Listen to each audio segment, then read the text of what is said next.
looks like it's recording, the light is on, it's 12:05 PM. We're just a few minutes late from the scheduled meeting, the Public Safety Committee meeting for the month of August. Paul Holman from the Anchorage Assembly, serving as chair currently, and I am graciously joined by many members of my colleagues, members of the panel, and of course some that are just sitting in. So if you just start from Ms. Gray Jackson, just identify for the record who's here. Elder Gray Jackson, committee member. Tim Steele, Assembly. Ernie Hall. Dick Trainer. Bill Evans. Mark Mew. John Fultmeyer. And Rob Fitch, Officer of Emergency Management. Do we have someone from Health and Human Services? I see Mr. Locke over from the committee. Do you know if Ms. Freeman or, is Ms. Wietmeyer retired and left, or? Her last day is Friday. Friday. So, Melinda Freeman will take over on Monday. I'm not certain what their delay is, but I assume they'll be here. Okay, well, thank you for being here. I know you're a regular participant, so when we get to the Health and Human Services, if you'd like to, at least from the committee report, I have no objections to that. Any report you might want to make. And Paul? Yes. Melinda did confirm that she would be here, so. Okay, so she may join us. Yeah. Okay, we did have an agenda. Hope you all were able to get that successfully. I know I'm having a technology moment. There's been some problems with the email. So we have police, fire, and OEM here. So Chief Mew, if you could please be so kind, I know we have one item that's of concern, and that's the student resource, school resource officers, but I'm not sure if you have any other updates of the department, how you're running budget-wise, equipment. And of course, this may have just precipitated the issues with school resource officers. And I might note I have a anecdotal question, if you will. I'm not sure my colleagues may or may not be interested, but given the circumstances going on in Ferguson, St. Louis, how we might be, as an agency and a municipality, prepared for a large-scale event where someone's, where there's, like, for instance, protests or rioting going on. Okay, so with regard to school resource officers, I'm gonna have to give you half of an answer right now. Because we are actively involved in contract negotiations, and those would be confidential until or unless we come to agreements on some things. And so I can't violate that. I don't wanna talk publicly in front of the media and so forth about stuff that's happening in negotiations. So, but I think it's fair to say that as the funding for SROs has bounced back and forth between the school district and the municipality, there's been a lot of interest in that program, who's paying for it, how much each agency should share, and so forth. There was a report that I know you guys are aware of because you've seen it, and there was a resolution out there for a little while that dealt with that report. From the report from the Budget Advisory Commission that recommends a substantial alteration to the program. I asked the mayor's office and this body a few months ago to give me the chance to work up maybe an alternate proposal. I don't know that the program needs to change, but if it does change, I want options out there other than the only option on the table, which would be the Budget Commission's report. So I've worked up sort of a plan. It might not be the best plan, it might not be the only plan, but I've worked up a plan that at some point we could weigh against other options. But the plan works best if I have some abilities under the contract that I don't have right now. So I'm in discussions with the union on that right now. I have met with the SROs and let them know where this could be going, what one option could be. They are working up a counter proposal, which might be another way to skin the cat, if in fact we need to skin the cat. So there may be a third proposal coming through, but this is all happening, under contract negotiations through the E-Board. So right now, it would be improper for me to lay all that out, and because we actually are having good, positive discussions right now, and I don't want to look like I'm trying to put pressure on that system from externally. So I hope we have a set of options to bring forward soon. Right now, you can say there's no change to the SRO program. They're going to start school just like always. They're just going to do their own thing like always. The 2015 budget process will probably drive the need to have this discussion. And you guys, of course, will be involved in that. And when all the proposals are ready to go and we know whether or not we have agreement from the association on some of the options, and we'll lay everything on the table and see what makes the best sense. Whether it's no change, whether it's the budget advisory commission's change, or whether it's options in the middle, we should have that soon.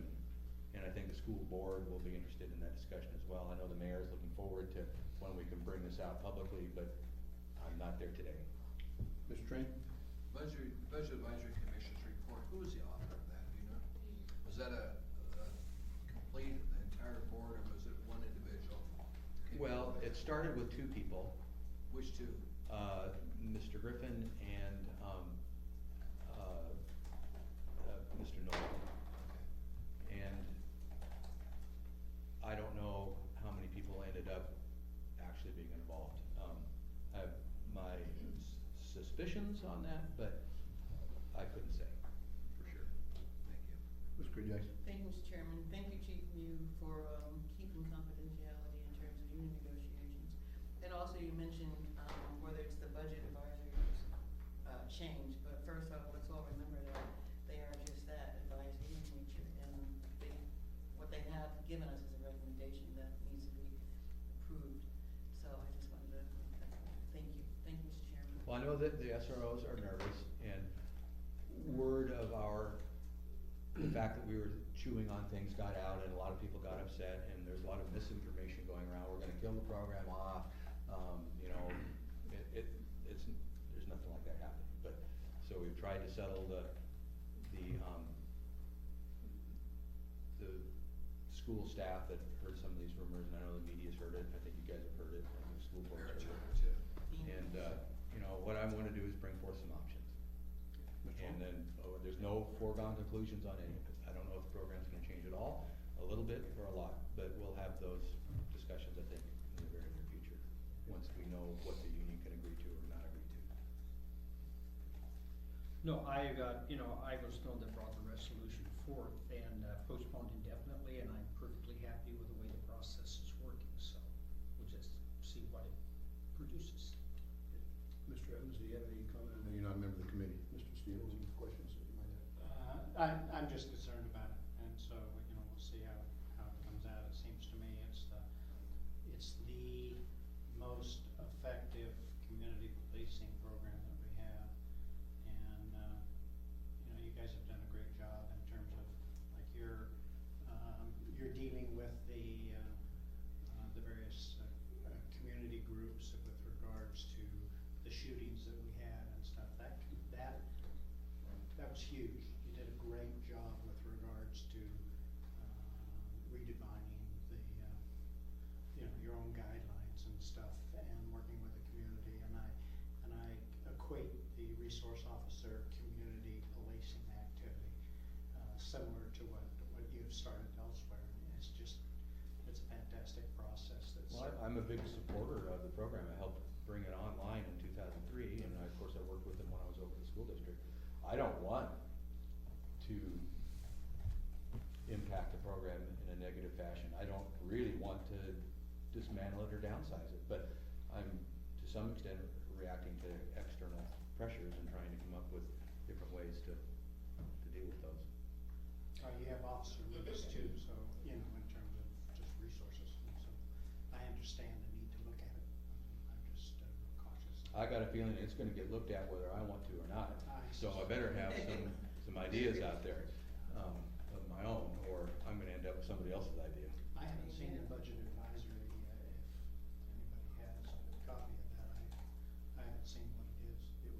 It was distributed around the first quarter budget revision, if I recall. Yeah, they came out first quarter, tail end of March, early April, right around there. And to that, from the chair's perspective, intimately familiar with the program, and certainly your support of the program too, Chief.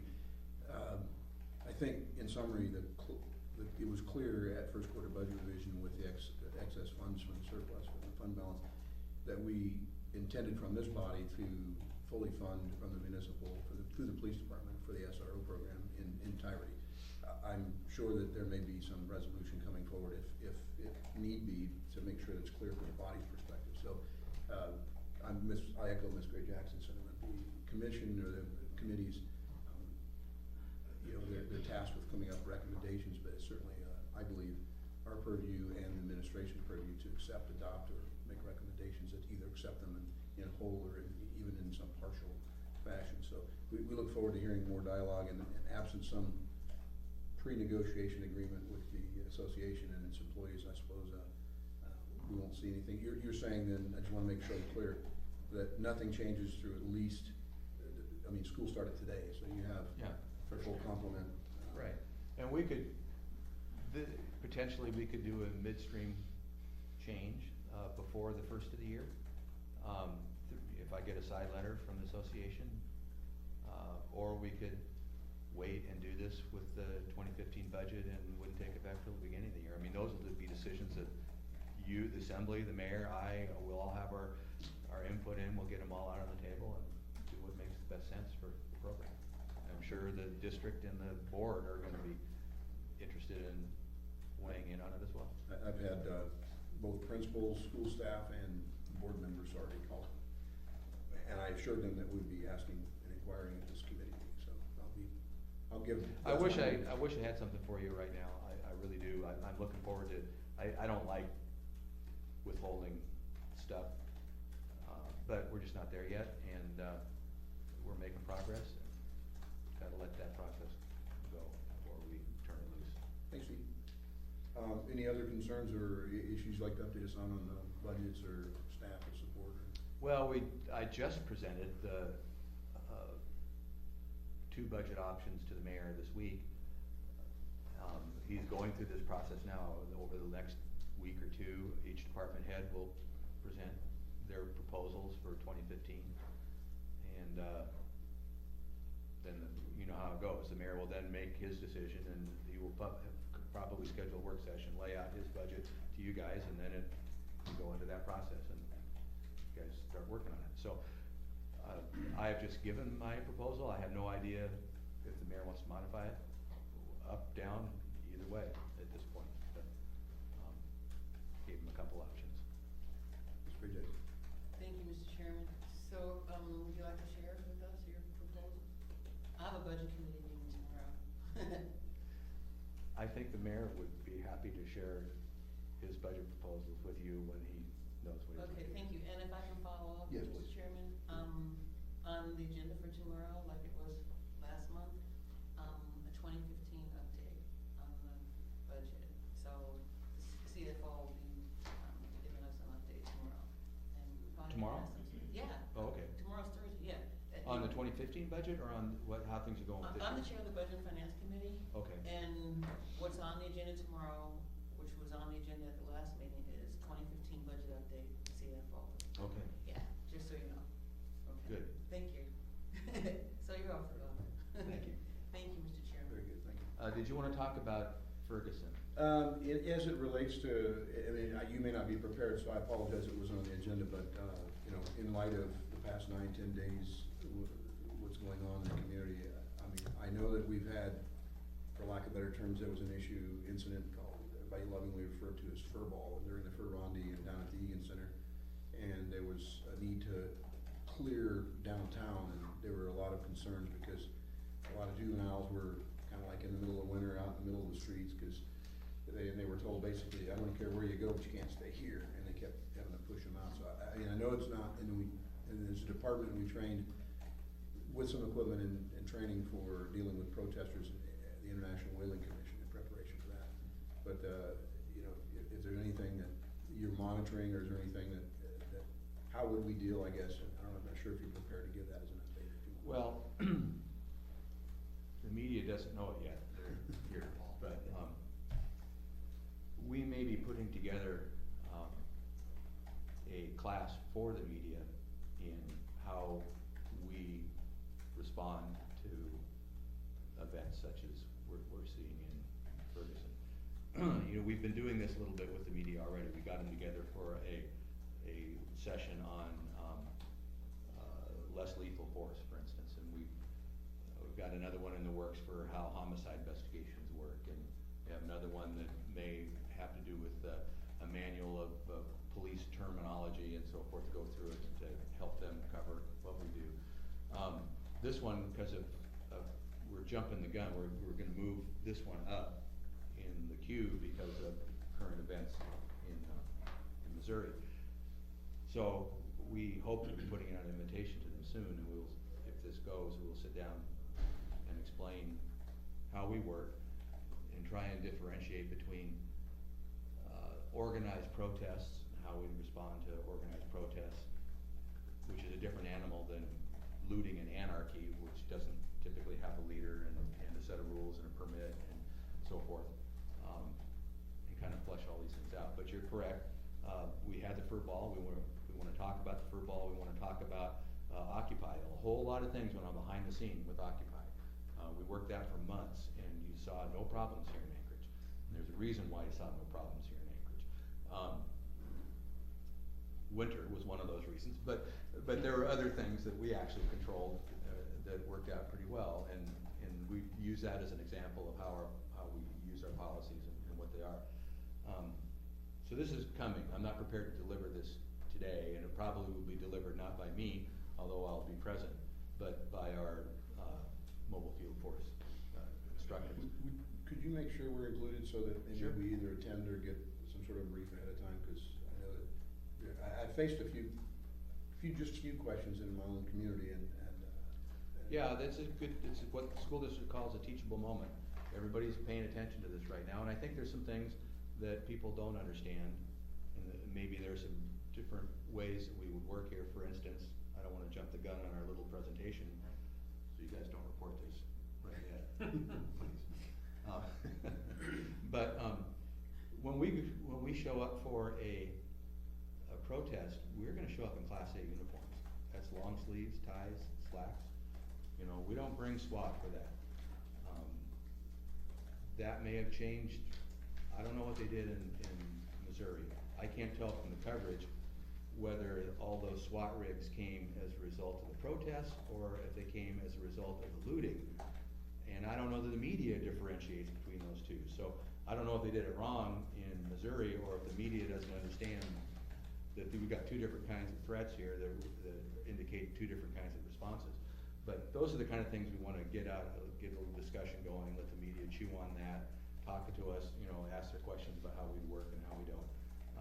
We won't get too far into tactics that we can't educate potential adversary about, but we certainly can talk about philosophy and how we want to move people, where we want to move them to.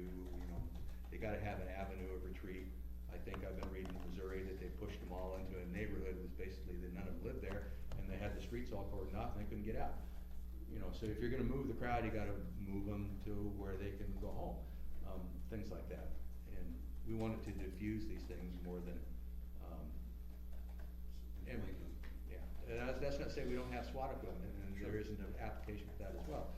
And as you well know, during the 2007, you were here. I was Park River District, but the department's capacity, its training, its equipment, so forth, got a big infusion with regard to these kinds of events because they did anticipate that the International Whaling Commission would bring organized protesters from the lower 48 and would be taxed in this way.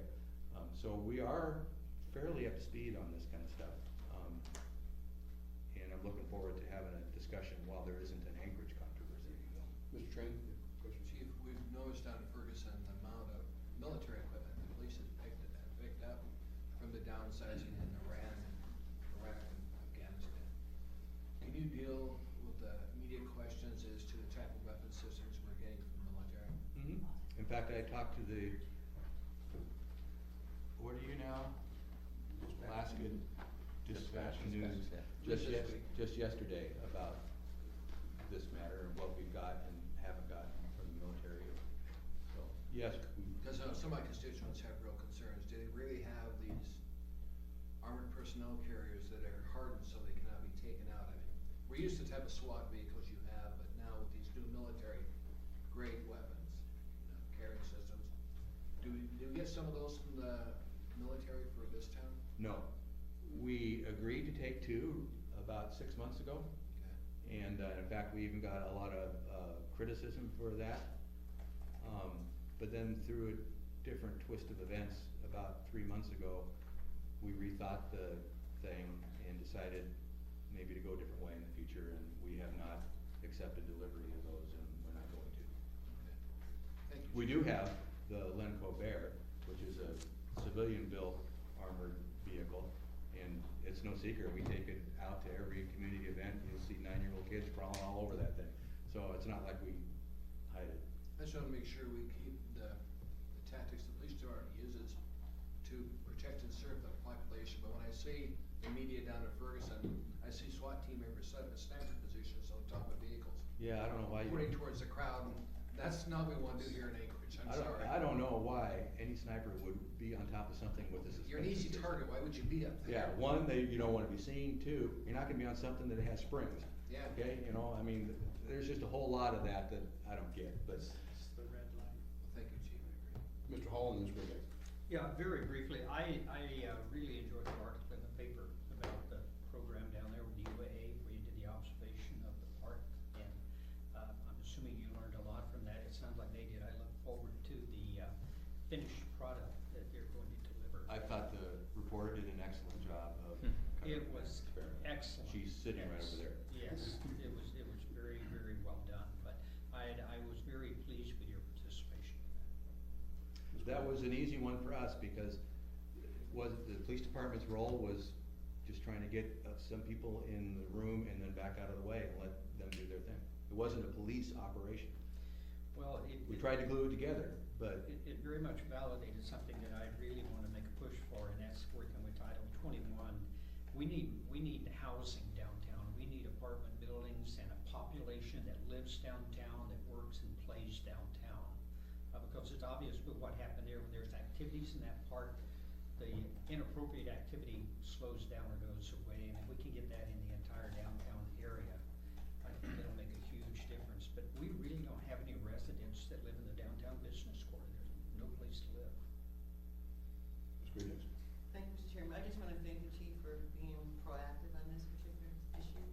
And one quick question, so you think dressing up, going to a riot is gonna make folks more common?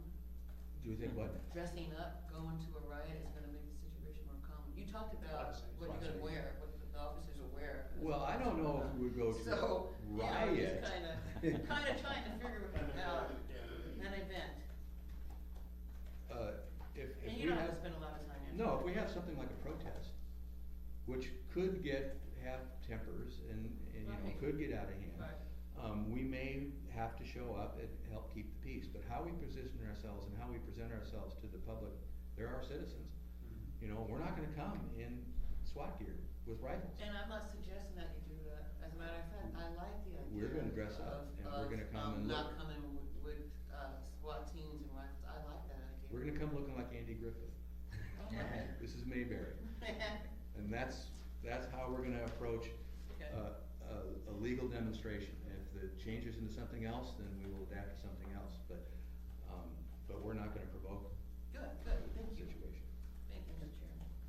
If nothing else, Mr. Evans or Mr. Steele, any questions or comments? I'm proud of our police department and how you are a part of the community, and I think you're viewed as part of the community, not some foreign lying force as we have on the news.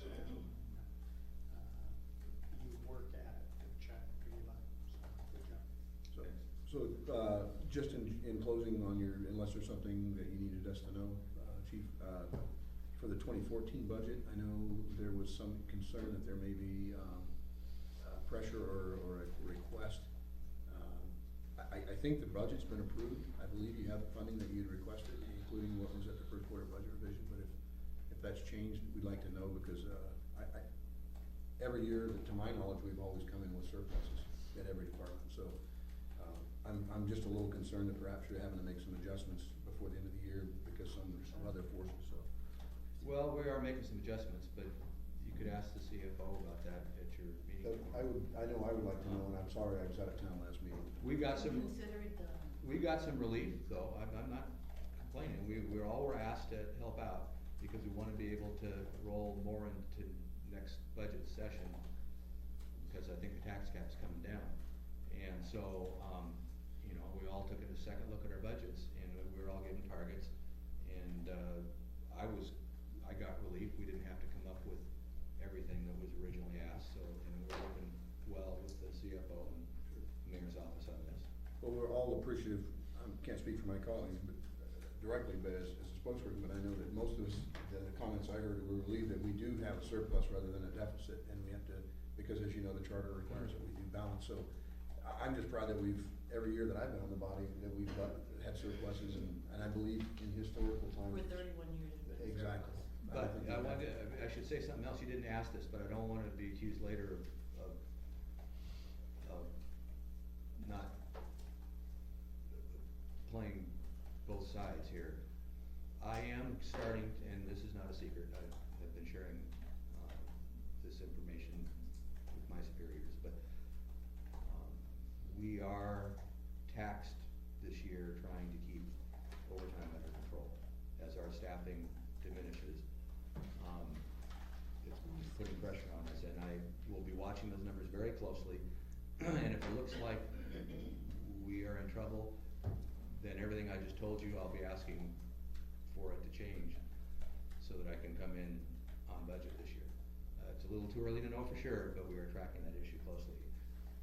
We are also, we're in a crucial period of time right now because our real numbers in terms of cut loose working costs are low. And that's why the shifts are at absolute minimums, that's why we scaled back, detective, special units, traffic, CAP, SVU, or SAU, all those units we had to skinny back. And it's why we can't grant as much leave as we want, that's why we are operating with more overtime than we like, because sometimes you just have to call people in because there's nobody left to work the street. Now, that's the bad news. The good news is, while I might have, right as of today, I think I have 51 fewer working cops than I had when I got here in 2010. But on paper, we're already on the mend. 35 of those 51, they're actually higher. So really, on paper, I'm only about 13 or 14 behind as of today. So, but they're just in training, you know, these two academies that are working through, they're the reinforcements. And I got another academy scheduled in October, and 2015 is gonna account for additional academies. So, we're at the bottom of the trough, and we're trying to pull ourselves back up. So, I don't want you guys to think I'm going around saying, oh, the sky's falling, you know, we're down all these positions. Well, we're already on the mend, it just is a delay while you get people trained and get them to report to the street. So, I think we're at the bottom, I think it's gonna improve from here. When I say I'm down 50 bodies, I'm only down 50 bodies in practical terms. I'm really only down about 15 bodies on paper, and it's getting better. And Mr. Trainee, question? So we appreciate, we've been watching what you've been doing, trying to juggle people around, so you've got a patrol officer on the street. We recognize what's going on, we appreciate your efforts in this area. How are we doing on the people through the FTO, are we keeping them in there still? Once we have going through the FTO process? Well, we lost one No. the last couple days. So how are we down to now? Oh, well, I'm gonna guess we're probably at 15, but I'd have to go back and talk to I'm pretty sure 15 is the number, well, I won't be off by more than one. Well, sometimes the reason we do FTO, because sometimes people realize when they're out there, that's not what they wanna do for the rest of their life. This was a mutual thing, I think. I think the candidate recognized it wasn't really working for him, Not good. and we were Better to find out we now were than wondering later. about it, so. Chief, That's how what, many have we lost in the FTO process so far, since they started?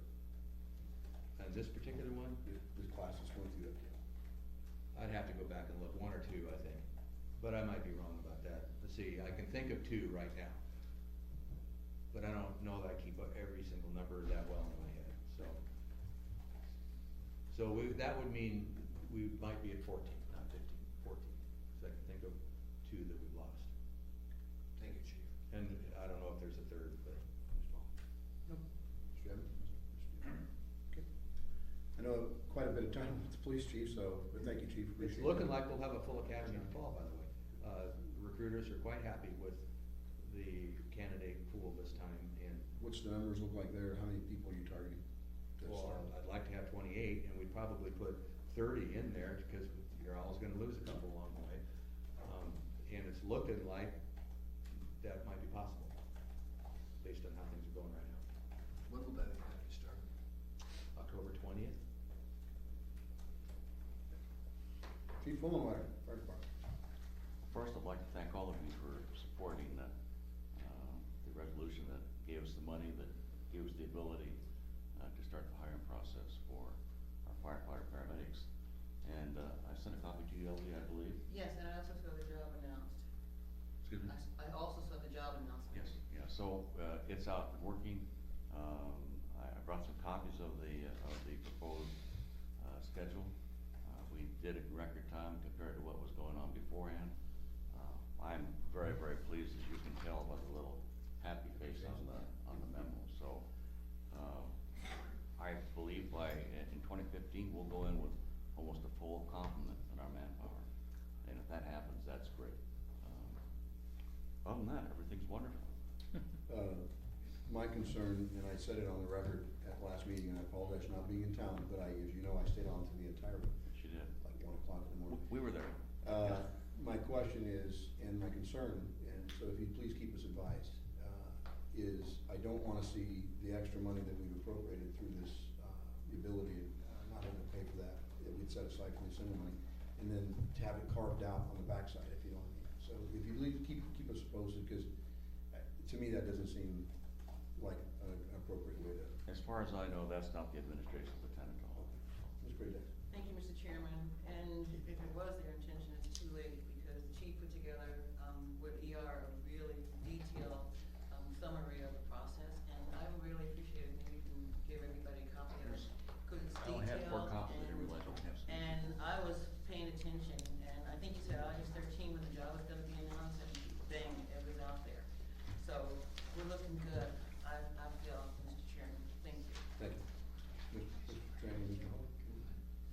Chief, appreciate your being proactive and letting us know where your concerns and such were.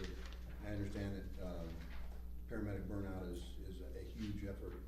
I mean, I get it, we've been, as you say, on numbers, across the city services wise, I hate to use the term because it's been around since the 80s, but doing more with less, and that's not an effective way.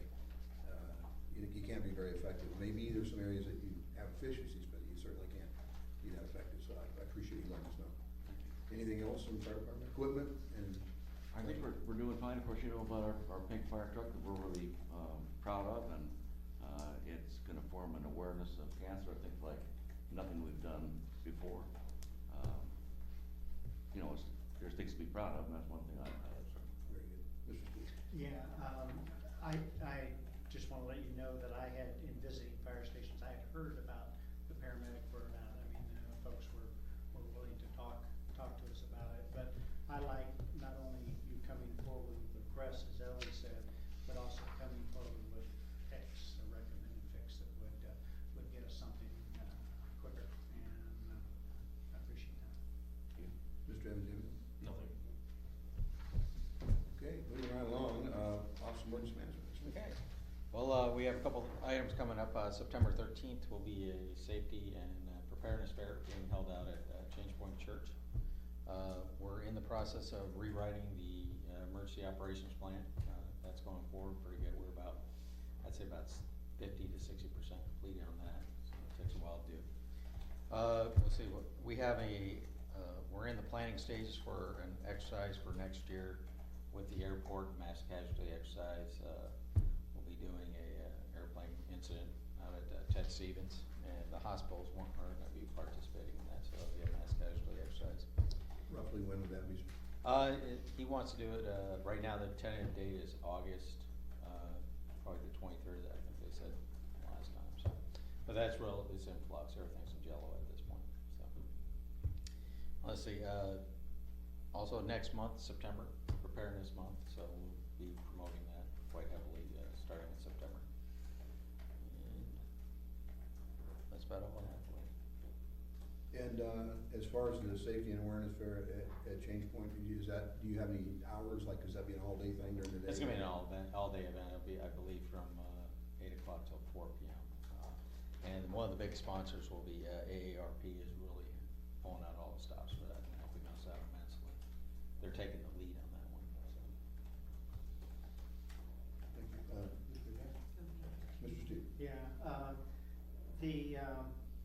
I have heard some comments about emergency preparedness in terms of, our schools being evacuation centers.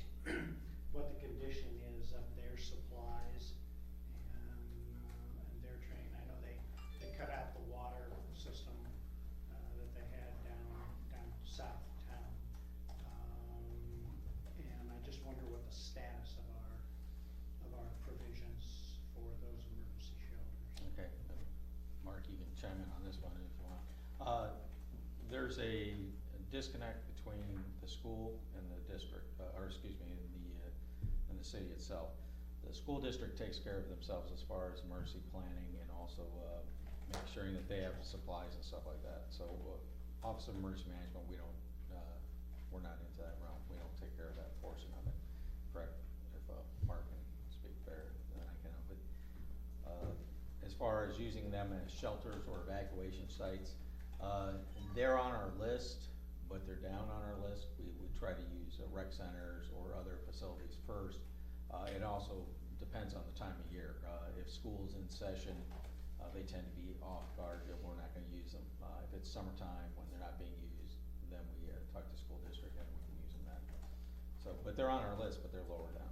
So you don't track their supplies, what they have, and that's Well- merely for their population? We track it in the sense that we know what they have and, we talk back and forth, but we don't supply them and we don't, upgrade any of that. That's all up to the school district to do. So,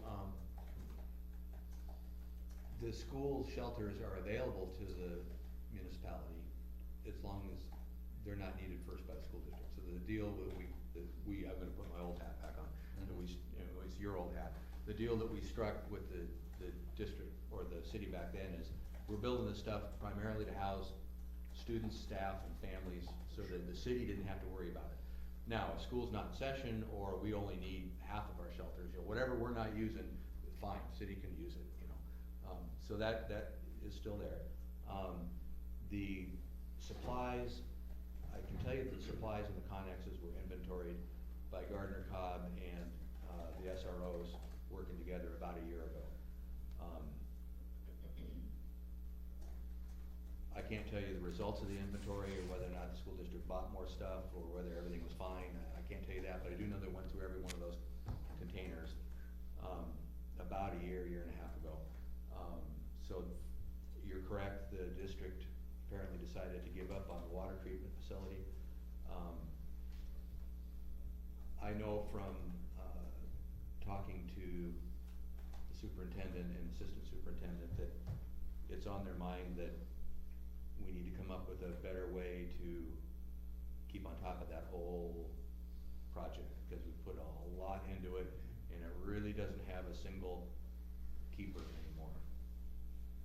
And it will deteriorate over time if somebody doesn't own it, and so we're talking about how we might be able to accomplish that. I suspect the generators still get run and get their maintenance, but, Well, presumably, you know, I just But don't that's know. it. I can't answer the question. I'm not telling you they're not being tested, but those are the things. If you don't test that stuff, you don't know if your fuel's contaminated, you don't know if the computer does the right routines, you don't know if your MOUs are not being followed by the utilities.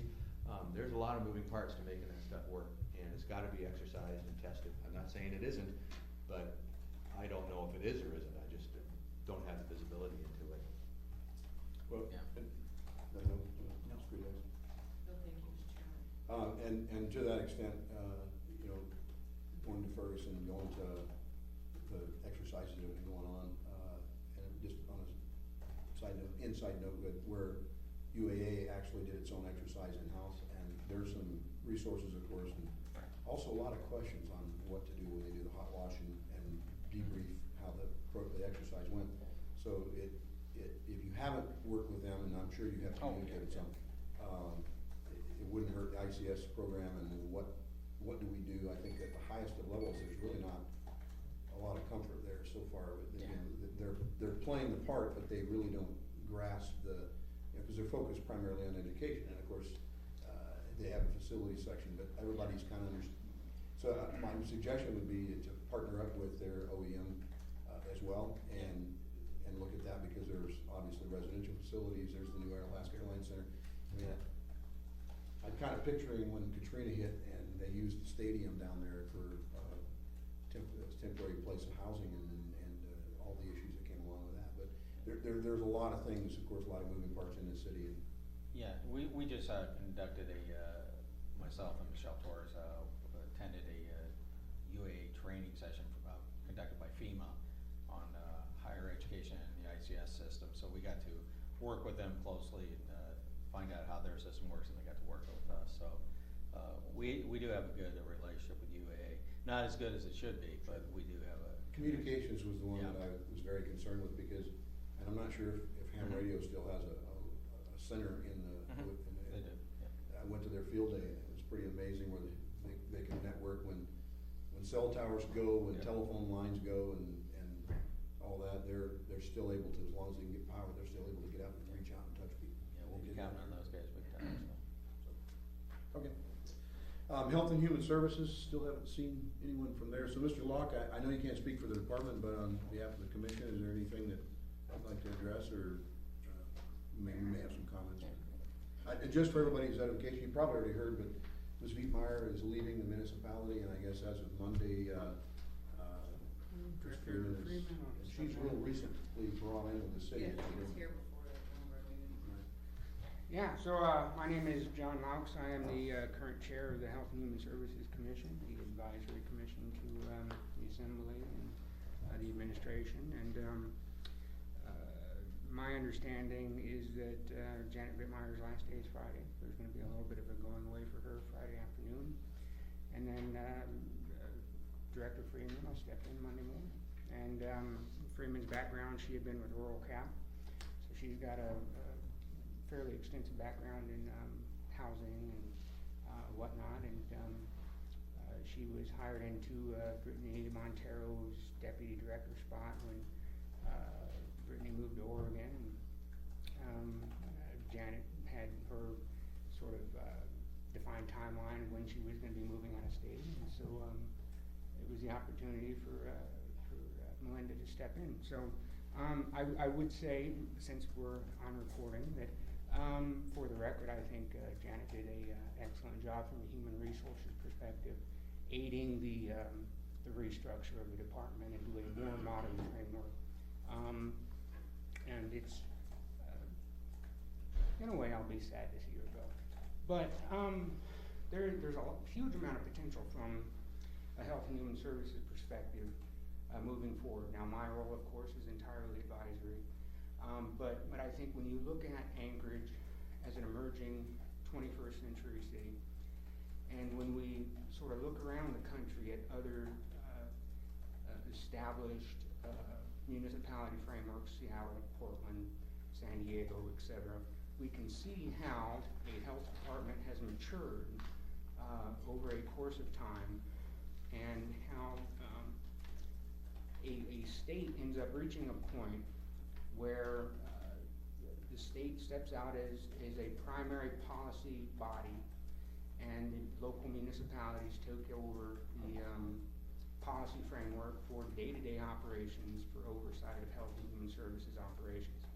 I think what we have in the state of Alaska right now is still in early 1970s public health service corps model. I think the state Department of Health and Social Services at the state level should probably be taking into mind the evolution of healthcare nationwide, the Affordable Care Act, the establishment of health insurance markets, health insurance exchanges, and should be taking into account the idea that at some point a city on the size of Anchorage will have to define their own future for how health and human services policy makes makes sense, you know, it's sort of time in the maturity of the state of Alaska and the maturity of the municipality of Anchorage for some omnibus considerations for health statute at both the state level and certainly at the municipal level. So that's the advice being moved forward by the commission. And, We don't, I'll hand back to. we don't, we don't have often enough where we get commission recommendations on things, so it'd be, really look forward to not only to this committee, but to the assembly as a whole, recommendations from the advisory commission, and particularly in times of transition. Not a bad idea to see, to my knowledge, and you, to my colleagues, I ask if you concur, a great deal of what goes on in Health and Human Services is a result of federal and state pass-through grants and funding in order to carry out those services. So, the two that come to mind that are critical, I see, I mean, not that all other functions aren't, but, our food safety. I mean, I eat out a lot, I'm gonna be selfish here and say I'd like to make sure we don't get the, noroviruses or worse that come along with, improper, not having enough inspections. And secondly, pandemics and epidemics. I mean, I just heard today, and I'm not sure if you're tracking the Ebola, apparently there may be somebody being tested in San Francisco, not a physician that was over in some of these areas. So, I mean, West Coast, playing right up, guys, I mean, I'm concerned. So, I don't wanna raise a flag of panic, but at the same time, being in prepared, discussion. So, I look forward to ongoing dialogue with the commission, and, through your director, if you would, be proactive enough to consider some of these global perspectives and present them. That we may not be able to act on everything, particularly if it pertains to the state. We can certainly engage in the conversation. Yeah, and, you know, Ms. Pretext. Thank you, Mr. Chairman. Well, too late, you rose the flag of panic. That's right, no, I'm just kidding. Are you going to San Francisco? Yeah, but anyway, no, I just wanna thank you for your comments, I really, really appreciate it, and in particular, I think you said something about our healthcare model being dated back to the seventies. I would really like to see, if your majority of your board agrees, a written report on that fact and some of the things that we need to do within our community. I think it's major important. Okay, I would appreciate that. Thank you, Mr. Chairman. Thank you. And that looks like we've addressed the agenda fairly adequately. I see mostly media members and staff. Is there any question or comment, Ms. Abrams? Yes, Please. permission of the chair. Please. I'm concerned that, communication passed through you all, the meeting from the fire department chief, without copies to the public. And I'm concerned that when you have those copies, you should have copies of the public at the time of the meeting, and not just. I see what you're saying. And so, the public here that is present, including the press, is going to it. The last time I was present at this meeting, the ironic thing was the same incident occurred, and when I raised concern, I was asked, the response was, if you continue, you will have to leave. And so, nothing's been corrected to this situation, those two laws, the Open Meetings Act and the state law provide a reasonable opportunity to be heard. Now, another thing is, just to reference your group here, I see you have an agenda, and I've been following these, as you know, for some time. It's been consistent that I've seen in those I've attended, that you do have an agenda, but the agenda's gotta be posted so the public knows what you're gonna discuss before you, so that they can say, okay, I see this on the agenda. It's been a common practice in many of the assembly committees, don't have agenda out in the public. You do announce the meeting and the date and time, that's great, but you one needs the public to know what you're gonna be discussing way before the meeting, decide if they should attend, to follow what you're doing, and also if they wish to address you on a given subject. And that's the premise of these two basic laws, the Open Meetings Act and state laws, public right, a reasonable opportunity to be heard. So I encourage you to change this format that you have been, and also, since some of you members of the Assembly represent other committees, you change your format that when you post your agendas, not at the meeting, you put it out on the website, not a day or two before, way way in advance.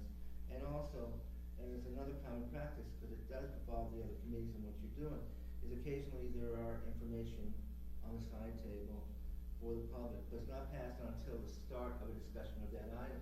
So the public has no clue, it could be an S version of whatever it is. And the public needs to have that information, it's gotta be on the website, you know. And, for the information, you might have already heard, and wondering if I'm still around, I'm still around, as I'm sure you knew. But I've expanded it several months ago to include both you and the Matson Borough on how these meetings are being operated. Good. Well, we appreciate, and just for the record, the committee is essentially departmental representatives reporting to this committee. Oftentimes, we will invite public members on a specific topic.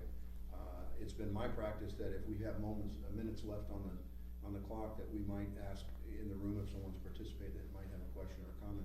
So, so noted on the agenda, so noted on having available information to the public. We certainly aren't trying to hide anything, but if we don't have a copy for you, certainly ask us, and unless there's something that needs to be redacted, we can release that, and I'm sure the department heads would not object to that. So it's a fine line we walk, but we also have a committee now on the government, the effects of government operations, and they're taking recommendations on how the assembly and government should conduct meetings and that sort of thing. So I'll bring all those recommendations up.